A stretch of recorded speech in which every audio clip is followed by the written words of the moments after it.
الحمد لله رب العالمين والصلاة والسلام على رسوله الكريم وعلى آله وصحبه وأزواجه وذرياته ومن تبعهم بإحسان إلى يوم الدين.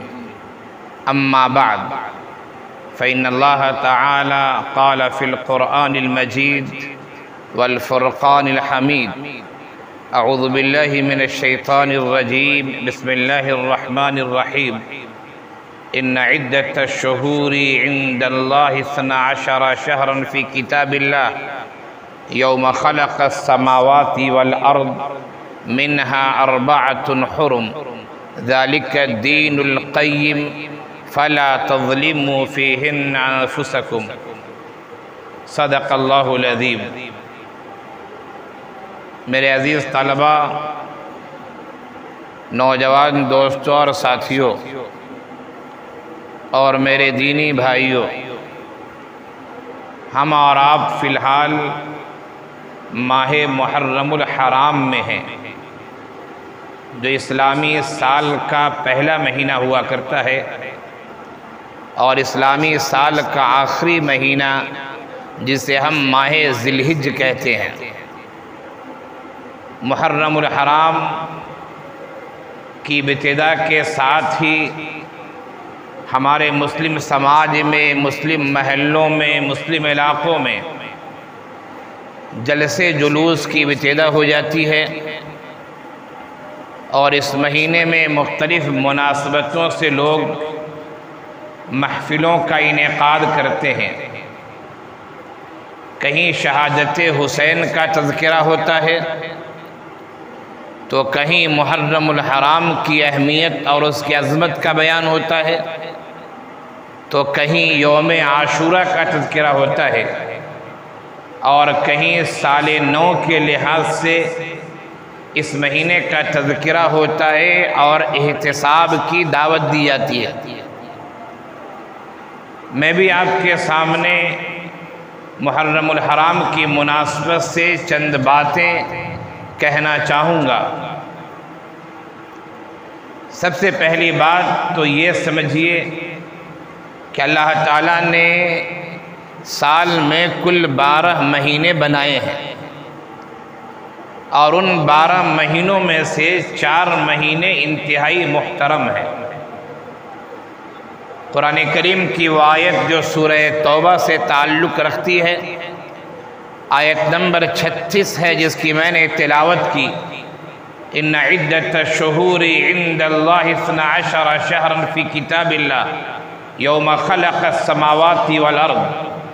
اللہ تعالیٰ نے جب آسمان و زمین پیدا کیا، اسی وقت سے لوح محفوظ میں یہ بات لکھی ہوئی ہے کہ مہینوں کی کل تعداد 12 ہے، اور فرمایا منہا 4 حرم، ان 12 مہینوں میں سے 4 مہینے محترم ہیں. اور پھر فرمایا ذالک الدین القیم، یہ ایک مستحکم مضبوط دین ہے. اور ایک دوسرا ترجمہ یہ کیا گیا ذالک الدین القیم کہ یہ ایک مضبوط حساب ہے، یہ ایک پختہ حساب ہے، یہ ایک حتمی حساب ہے. پھر فرمایا فلا تظلموا فیہن انفسکم، ان مہینوں میں اپنے آپ پر ظلم مت کرو. مہینے 12 کون ہیں، ان کے نام کیا ہے؟ میں سمجھتا ہوں آپ حضرات کے سامنے ان مہینوں کے نام کے بتانے کی ضرورت نہیں ہے. بس محرم الحرام کی مناسبت سے کچھ باتیں کہوں گا.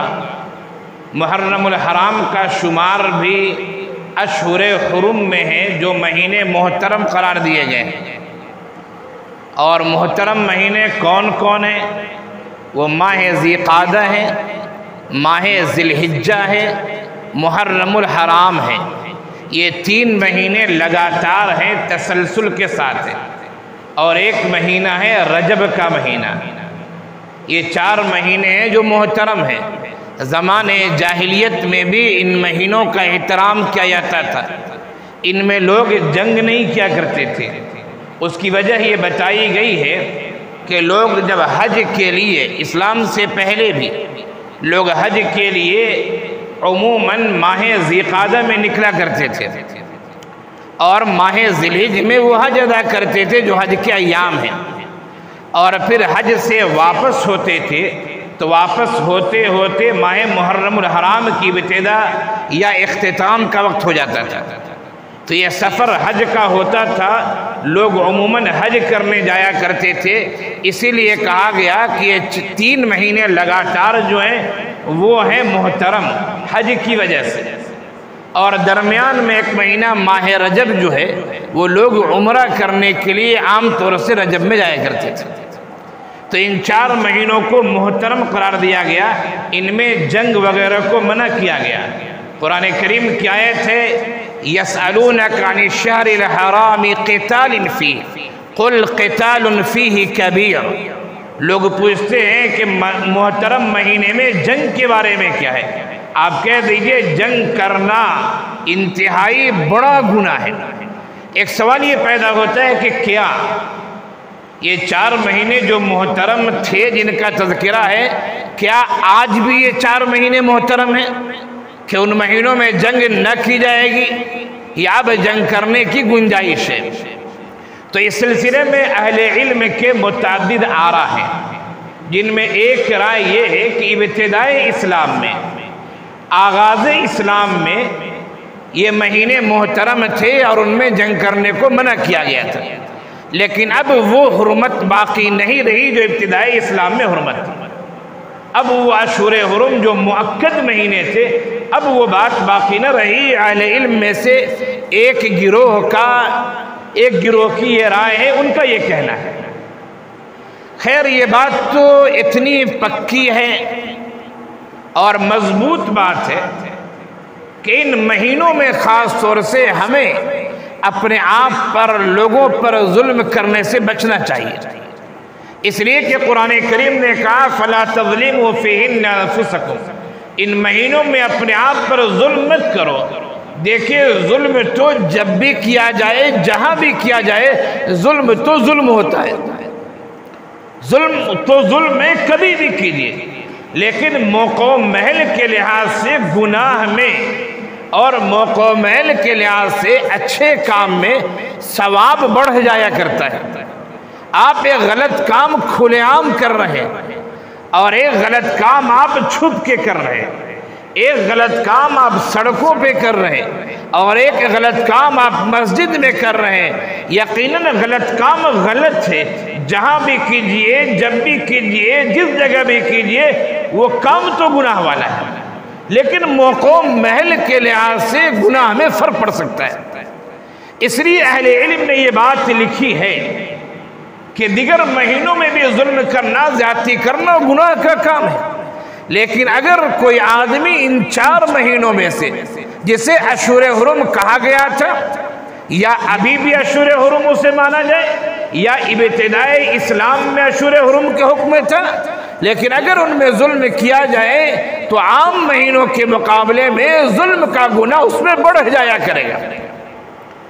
اس لیے ہمیں اس بات کا خیال رکھنا چاہیے۔ اور اسی طرح ماہ محرم الحرام کی جو بات ہے، اللہ کے رسول صلی اللہ علیہ وسلم کا ارشاد گرامی ہے کہ رمضان کے بعد روزے کے لحاظ سے سب سے افضل مہینہ جو ہے وہ محرم کا مہینہ ہے۔ معلوم یہ ہوا کہ اس مہینے میں ہمیں کثرت سے روزے رکھنے چاہیے۔ ہمارے سامنے 3 باتیں آئیں ماہ محرم کے سلسلے میں۔ پہلی بات تو یہ کہ وہ 12 مہینوں میں سے ایک مہینہ ہے اور اس کا شمار اشہر حرم میں کیا گیا ہے۔ دوسری بات یہ کہ اس مہینے میں انسان کو گناہ سے، ظلم سے، زیادتی سے، غلط کام سے، خرافات سے، بدعمالی سے بچنا چاہیے، اس لیے کہ عام مہینوں کے مقابلے میں اس میں گناہ بڑھ جایا کرتا ہے۔ اور تیسری بات ہمارے سامنے یہ آئی کہ رمضان کے بعد روزے کے لحاظ سے یہ بہتر مہینہ ہے، افضل مہینہ ہے، اس لیے ہمیں اور آپ کو بھی اس مہینے میں روزے کا اہتمام کرنا چاہیے۔ یہ میں نے اختصار کے ساتھ اپنی گفتگو کا ایک پوائنٹ، ایک عنصر، ایک محور میں نے آپ کے سامنے پیش کیا ہے۔ میری آج کی گفتگو کا ایک دوسرا محور ہے، اور وہ یہ کہ ماہ محرم الحرام میں ایک دن ایسا ہے جس دن کی اہمیت پورے مہینے میں سب سے زیادہ ہے، اور وہ دن کون سا ہے؟ وہ دن ہے 10ویں محرم کی جو تاریخ ہوتی، کیوں اہمیت ہے؟ اللہ کے رسول صلی اللہ علیہ وسلم جب تک مکہ مکرمہ میں رہے تو آپ صلی اللہ علیہ وسلم نے 10ویں محرم کو روزے کا اہتمام کیا ہے۔ حضرت عائشہ رضی اللہ عنہ کی روایت ہے، زمانے جاہلیت میں محرم الحرام کی 10ویں تاریخ کو قریش روزہ رکھتے تھے۔ اللہ کے رسول صلی اللہ علیہ وسلم بھی جب تک مکہ مکرمہ میں رہے آپ نے روزے کا اہتمام کیا۔ آپ جب مکے سے ہجرت کر کے مدینہ گئے، وہاں بھی آپ نے روزے کا اہتمام کیا، لوگوں کو ترغیب دی، اور وہاں آپ نے ایک مشاہدہ کیا۔ وہ مشاہدہ یہ تھا کہ آپ صلی اللہ علیہ وسلم نے دیکھا کہ مدینے کے یہود بھی اس دن روزہ رکھتے ہیں۔ آپ صلی اللہ علیہ وسلم نے دریافت کیا کہ آخر تم اس دن روزہ کیوں رکھتے ہو؟ ان لوگوں نے کہا کہ ہماری تاریخی روایت ہے کہ آج ہی کی تاریخ وہ تاریخ ہے کہ حضرت موسیٰ علیہ السلام کو فرعون کی ظلم و زیادتی سے نجات ملی تھی، اور آج ہی کی وہ تاریخ ہے کہ فرعون ڈوبا تھا، غرق ہوا تھا، ہلاک ہوا تھا۔ اس خوشی میں اور شکرانے کے طور پر ہم روزہ رکھتے ہیں 10ویں محرم الحرام کا۔ آپ صلی اللہ علیہ وسلم نے صحابہ کرام سے فرمایا کہ تم یہود کی مخالفت کرو، اور بعض روایتوں سے پتہ چلتا ہے کہ حضرت موسیٰ علیہ السلام کو تو ہم ان سے زیادہ مانتے ہیں۔ وہ تو کہتے ہیں کہ ہم موسیٰ کو مانتے ہیں علیہ السلام، لیکن حقیقت میں وہ حضرت موسیٰ علیہ السلام کو بھی نہیں مانتے۔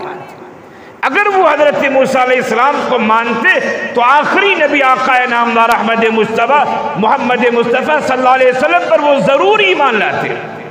اس لیے کہ قرآن کریم کہہ رہا ہے کہ جتنے بھی انبیاء آئے تمام انبیاء سے یہ وعدہ لیا گیا تھا کہ تمہارے سامنے اگر آخری نبی کی بعثت ہو جاتی ہے تو تم اس نبی کو مانو گے۔ تمام انبیاء نے اس کا اقرار کیا تھا اور اپنے قوم کو سمجھایا تھا۔ قرآن کریم کہہ رہا ہے جو معاہدے لیے گئے تھے لَتُؤْمِنُنَّ بِهِ وَلَتَنْصُرُنَّ، کہ تم ایمان بھی لاؤ گے اور تم لوگ اس نبی کی مدد بھی کرو گے۔ اگر تم حضرت موسیٰ علیہ السلام کو مانتے تو آخری نبی کو ضرور مانتے۔ تم توریت کو مانتے ہو لیکن توریت کی باتوں کو نہیں مانتے، جیسے ہم اور آپ اللہ کو تو مانتے ہیں، رسول کو تو مانتے ہیں، لیکن اللہ کی نہیں مانتے، رسول کی نہیں مانتے۔ تھوڑا فرق ہے کو اور کی میں۔ اللہ کو مانتے ہمارا عقیدہ ہے صحیح سالم ہے، لیکن اللہ کی نہیں مانتے۔ اللہ کہتا ہے نماز پڑھو، ہمارا آپ نماز کہتے ہو ہم نہیں کرتے۔ اللہ کہتا ہے ایسے ایسے کام کرو، ہمارا آپ اہتمام نہیں کرتے۔ اللہ کہتا ہے یہ کام نہ کرو، ہمارا وہ کام کرتے ہیں۔ اللہ کو مانتے ہیں، شریعت کو مانتے ہیں، اسلام کو مانتے ہیں، لیکن اللہ کی پوری طرح سے نہیں مانتے، شریعت کی باتیں پوری طرح سے نہیں مانتے، اسلام کی باتیں پوری طرح سے نہیں مانتے۔ اگر وہ یہود واقعی میں یہود تھے اور حضرت موسیٰ علیہ السلام کو مانتے تھے تو پھر توریت میں یہ بات بھی مذکور ہے کہ آخری نبی آئے گا جس کا نام احمد ہوگا، لیکن انہوں نے مانا نہیں اللہ کے رسول صلی اللہ علیہ وسلم۔ خیر تو میں یہ کہہ رہا تھا کہ آپ صلی اللہ علیہ وسلم نے جب ہجرت کی اور مدینہ گئے وہاں بھی آپ نے روزے کا اہتمام کیا۔ ایک دفعہ آپ نے پوچھا یہودیوں سے کہ تم لوگ روزہ کیوں رکھتے ہو؟ ان لوگوں نے کہا کہ آج ہی حضرت موسیٰ علیہ السلام کو فرعون کے ظلم سے زیادتی سے نجات ملے گی۔ تو آپ صلی اللہ علیہ وسلم نے صحابہ کرام سے کہا کہ ہمیں تو ایک دن اور زیادہ رکھ لینا چاہیے۔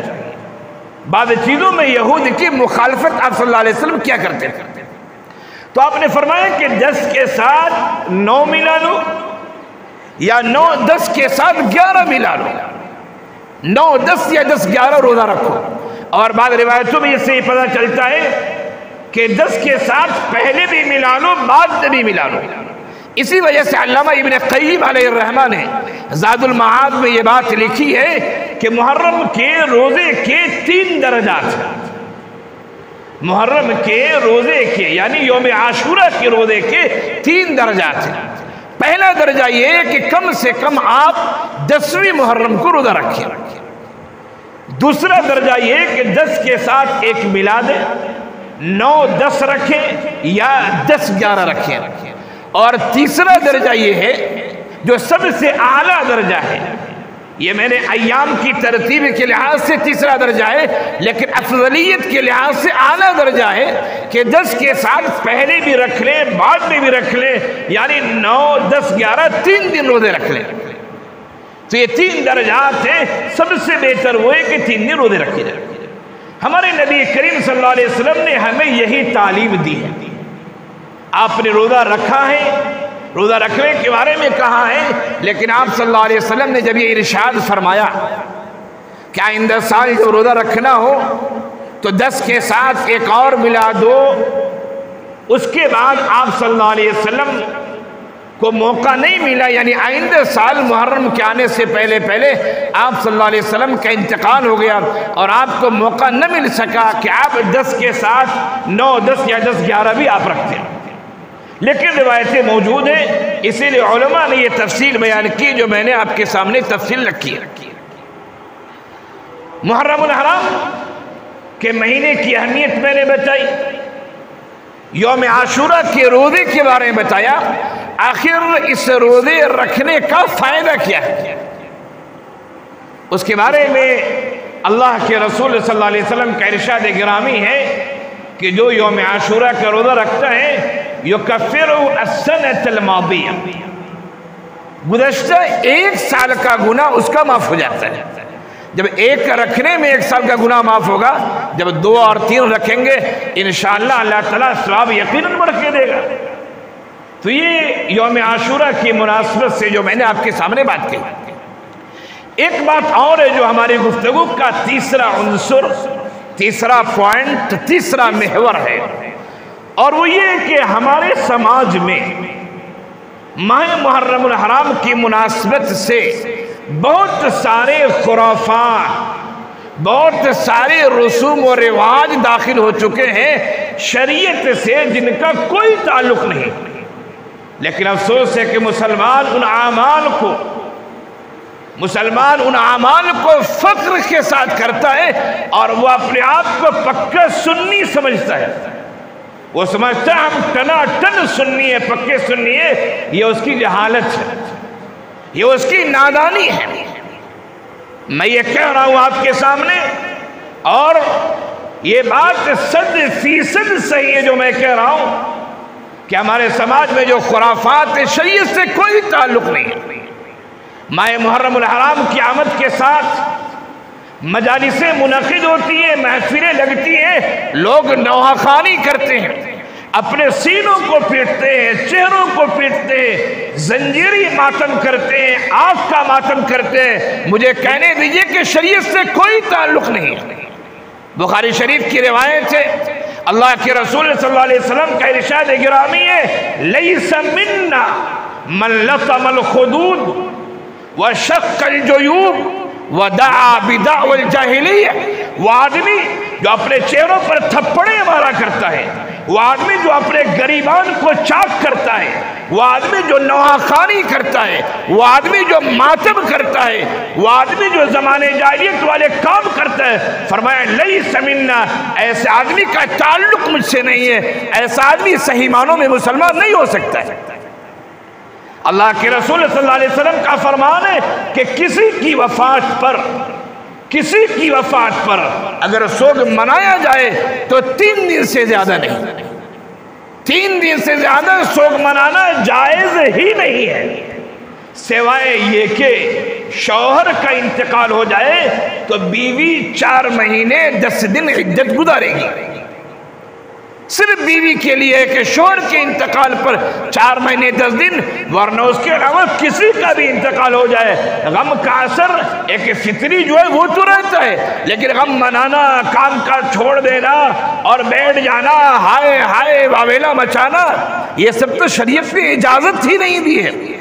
حضرت حسین رضی اللہ عنہ کی شہادت یقیناً ایک المناک واقعہ ہے، ایک کربناک واقعہ ہے، ایک بہت بڑا حادثہ ہے، اس حادثے کو بھلایا نہیں جا سکتا، لیکن یوم عاشورہ کی اہمیت شہادت حسین کی وجہ سے نہیں ہے، شہادت حسین کا واقعہ بہت بعد کا واقعہ ہے، اس کی اہمیت اللہ کے رسول کی حدیث، آپ کی سیرت، آپ کے عمل اور آپ کے فرمان کی وجہ سے۔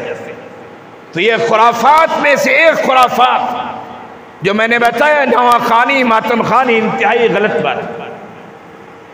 دوسری غلط حرکت جو انتہائی غلط حرکت ہے وہ یہ کہ ایک جماعت ہے جو اپنے آپ کو مسلمان کہتی ہے اور وہ تبرہ بازی کرتی ہے، وہ جماعت صحابہ کرام کو گالیاں دیتی ہے، وہ جماعت شیخین کو برا بھلا کہتی وہ جماعت، حالانکہ ہمارے آقا نے فرمایا تھا لا تسبوا اصحابی، میرے صحابہ کو برا بھلا مت کہنا، میرے صحابہ کو برا بھلا مت کہنا۔ صحابہ سے محبت کرنا یہ پختہ مومن ہونے کی علامت ہے، اور صحابہ سے عناد رکھنا یہ انسان کے منافق اور کافر ہونے کی علامت ہے۔ صحابہ کرام جن کو ایک لمحہ بھی نبی کریم صلی اللہ علیہ وسلم کی معیت نصیب ہو گئی ہے، ہماری پوری زندگی کی عبادت بھی اس ایک لمحے کے برابر نہیں ہو سکتی۔ انہیں تو شہادت ملی ہے، انہیں تو اللہ تعالیٰ نے شہادت دے دی ہے، ایک سرٹیفکیٹ اللہ نے عنایت کر دیا ہے، رضی اللہ عنہم ورضوا عنہ، اللہ راضی ہے، وہ سب اللہ سے راضی ہے، ہم انہیں برا بھلا کہیں اس کا مطلب ہے کہ ہم مومن نہیں ہیں۔ ایک تیسری گڑبڑی جو اس مناسبت سے ہوتی وہ یہ کہ ہمارا سماج یہ کہیے کہ ان پڑھ لوگ، جاہل لوگ، نادان لوگ، یا وہ کچھ لوگ جو اپنے آپ کو عالم کہتے لیکن وہ عالم نہیں ہیں، اگر کوئی بکری کو آپ شیر کی کھال پہنا دیں تو بکری جو ہے شیر نہیں ہو جائے گی، یا کسی شیر کو آپ بکری کی کھال پہنا دیں تو شیر جو ہے بکری نہیں ہو جائے گا، شیر شیری رہتا ہے، بکری بکری رہتی ہے۔ آج کچھ لوگ ہیں جو اپنے نام کے ساتھ مفتی، مولانا، فلاں فلاں لیبل لگا لیتے، لیکن علم سے ذرہ برابر ان کا تعلق نہیں ہوتا ہے۔ ایسے لوگ تعزیہ نکالتے ہیں، لاٹھیاں کھیلتے ہیں، تلواریں نچاتے ہیں، اور 10ویں محرم کو جلوس نکالتے ہیں، شریعت سے کوئی تعلق نہیں ہے۔ میں کہوں گا کہ کسی کے نزدیک یہ صحیح نہیں ہے۔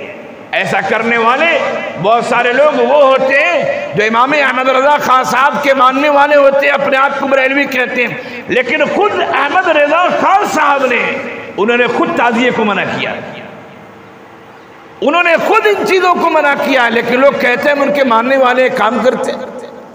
یہ جہالت کی بات ہے، نادانی کی بات ہے، یہ انتہائی بری حرکت ہے جس سے انسان کو بچنا چاہیے۔ آگے آئیے، ایک اور عمل ہے جو اس موقع سے کیا جاتا ہے، اور وہ یہ کہ لوگ راستوں میں 10ویں محرم الحرام کی مناسبت سے، یوم عاشورہ کی مناسبت سے سبیلیں لگاتے ہیں پانی پلانے کے لیے، شربت پلانے کے لیے۔ راستے میں جگہ جگہ دیگیں چڑھتی ہیں، کھانا کھلایا جاتا ہے۔ کھانا کھلانے کو منع نہیں کر رہا ہوں میں، کھانا کھلائیے، کھلانا ثواب ہے، لیکن آپ نے 10ویں محرم کو یہ کام کیا ہے۔ 10ویں محرم کو تو آقا صلی اللہ علیہ وسلم نے روزہ رکھا تھا، 10ویں محرم کو تو آپ نے روزہ رکھنے کی تاکید کی تھی۔ جب تک رمضان کے روزے فرض نہیں ہوئے تھے آپ نے تاکید کی تھی، اور تاکید کے ساتھ روزہ رکھا کرتے تھے۔ رمضان کے روزے کی فرضیت کے بعد یوم عاشورہ کے روزے کی اتنی تاکید نہیں رہی، پھر آپ صلی اللہ علیہ وسلم نے اختیار دے دیا جو چاہے تو رکھے، جو چاہے نہ رکھے، لیکن رمضان کے روزے کی فرضیت سے پہلے اہتمام کیا تھا۔ جو لوگ دیگیں چڑھاتے ہیں، بریانی پکاتے ہیں، سبیلیں لگاتے ہیں، اور وہ سمجھتے ہیں بہت نیک کام کر رہے ہیں، نیک کام نہیں کر رہے ہیں، آپ نبی کی سنت کی خلاف ورزی کر رہے ہیں، آپ سنت کا جنازہ نکال رہے ہیں، اپنے آپ کو سنی کہتے ہیں، اپنے آپ کو مسلمان کہتے ہیں، اپنے آپ کو اہل سنت والجماعت سے جوڑتے ہیں، اور کام وہ کرتے ہیں کہ جس سے اہل سنت والجماعت کی علماء شرما جائیں۔ کام وہ کرتے ہیں کہ نبی کا سامنا ہو جائے تو ہمیں ندامت کی وجہ سے اپنے سر کو جھکا لینا پڑے گا کہ ہم کھلے عام سر راہ نبی کی سنت کا مذاق اڑا رہے ہیں۔ یہ میں نے چند باتیں آپ کے سامنے پیش کی، 3 پوائنٹس میں نے رکھے تھے۔ پہلی بات یہ تھی، پہلا محور یہ تھا کہ محرم الحرام کی اہمیت کیا ہے، اس کی حقیقت کیا ہے۔